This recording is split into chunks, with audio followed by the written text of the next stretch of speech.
Баршаңызға сәлем. Сіздермен жансая бүгін осындай әдемі дәмді болып шығатын меренговый рулет жасайтын боламыз. Ол үшін жұмыртқаны ағы мен сарысын ажыратып, ағын жақсылап араластырамыз. Аппақ болып көпіргенше жақсылап тұрып араластырамыз. 3-4 минуттай уақыттарыңыз кетеді.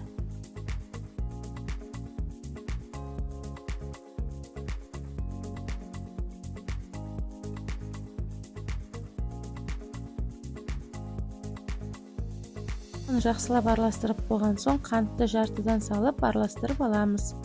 Форманы ұстап әдемі болып шығады. Осы кезде крахмалын салып 6-7 секундтай ғана араластырып аламыз. Болып шығу керек. Сіздерде форманы жақсы ұстайды, аппақ болып, соны противеньге салып, ақырын жаймалап шығамыз. Қатты баспай, ақырын ғана өстіп жайып шығасыздар. Енді осыны 150 градуста 25-30 минутта пісіріп аламыз. Пісіп шыққаннан кейін екінші пергаментке төсеп, соған ақырын аударып аламыз.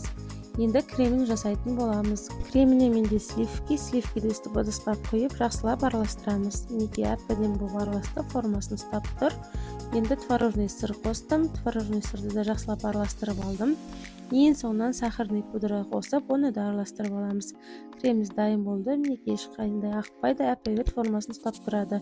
Осыны рулеттің ішіне жағып, әсемдеп шығамыз. Менде малинамен ішіне салып шықтым.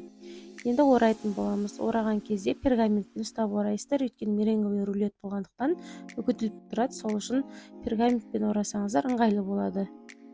Әдемі болып оралады. Мінекей осы орап болды. Қалған кремді бетіне жағып, бетін де малинамен әсемдеп шықтым.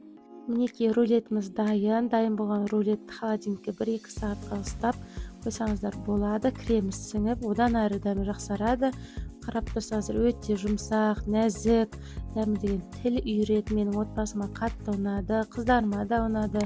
Сіздер де жасап көріңіздер, отбасыларыңызды менімен бірге қуантыңыздар. Канаlıma тіркеліп, лайк басып отырыңыздар.